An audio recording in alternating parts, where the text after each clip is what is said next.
ரட்சகராகிய இயேசு கிறிஸ்துவின் நாமத்தினாலே உங்களுக்கு என்னோட அன்பின் வாழ்த்துக்கள். இன்றைய நாள் தியானத்துக்காக தேர்ந்து கொள்ளப்பட்ட வேத வசனம் ஏசாயா தீர்க்கதரிசியின் புஸ்தகம் 56வது அதிகாரம் 7வது வசனம்.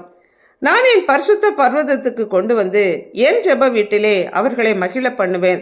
அவர்களுடைய சர்வாங்க தகனங்களும் அவர்களுடைய பலிகளும் என் பலிபீடத்தின் மேல் அங்கீகரிக்கப்பட்டிருக்கும். என்னுடைய வீடு சகல ஜனங்களுக்கும் ஜெப வீடு என்னப்படும். என்னுடைய வீடு சகல ஜனங்களுக்கும் ஜெப வீடு என்று இங்கு தேவனாகிய கர்த்தர் சொல்லுகிறார். தேவனுடைய பரிசுத்த ஸ்தலம், அது தேவனுடைய ஆலயம், அது சகல ஜனங்களுக்கும் ஜெப வீடு.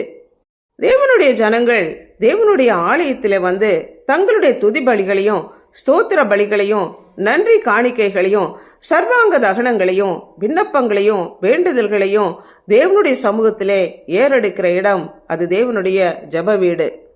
உம்முடைய வீட்டில் வாசமாயிருக்கிறவர்கள் பாக்கியவான்கள், அவர்கள் எப்பொழுதும் உம்மை துதித்துக் கொண்டிருப்பார்கள் என்ற வசனத்தின்படி துதியின் சத்தம் எப்பொழுதும் அங்கு தொனித்துக் கொண்டிருக்கும்.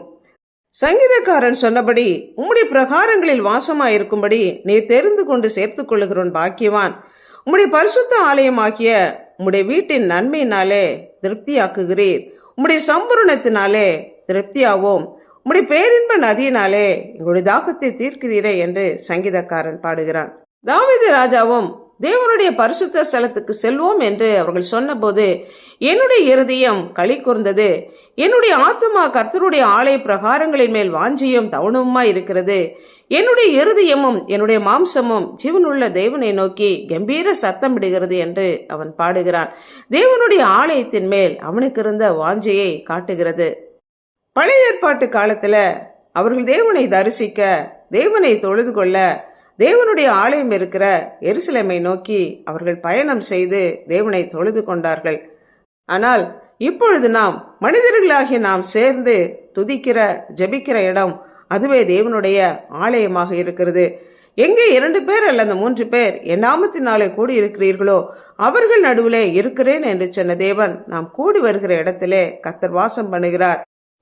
நாம் அனைவரும் சேர்ந்து தேவனை துதிக்க, ஆராதிக்க, ஜெபிக்க கர்த்தர் நமக்கு சபையை தந்திருக்கிறார். இப்படி சரீரமே தேவன் தங்குகிற ஆலயமாக கர்த்தர் நம்மை முன்குறித்திருக்கிறார். நம்முடைய இருதய கதவை தட்டி கொண்டிருக்கும் தேவனாகிய கர்த்தருக்கு நம்முடைய கதவை திறந்து கொடுக்கும் போது கர்த்தர் நம்முடைய இருதயத்தில வந்து வாசம் பண்ணுகிற தேவனாக இருக்கிறார். நம்முடைய இருதயத்தை தேவனிடம் அர்ப்பணிப்போமா? தேவன் தங்குகிற வாசஸ்தலமாக, தேவனுடைய வீடாக ஜெபிப்போம். அன்புள்ள ஆண்டவரே, எங்களை படைத்தவரே, எங்களுக்காக ஜீவனை கொடுத்து எங்களை மீட்டு கொண்டவரே, என்னுடைய வீடு சகல ஜனங்களுக்கும் ஜெப வீடு என்று சொன்ன உம்முடைய கரங்களுக்குள்ளாக எங்களை அர்ப்பணித்து ஜெபிக்கிறோம்.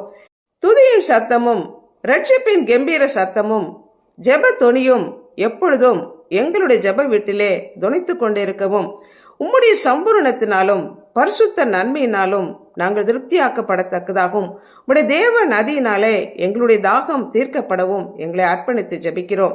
இயேசு கிறிஸ்துவின் நாமத்தினால் ஜெபிக்கிறோம் பிதாவே, ஆமென்.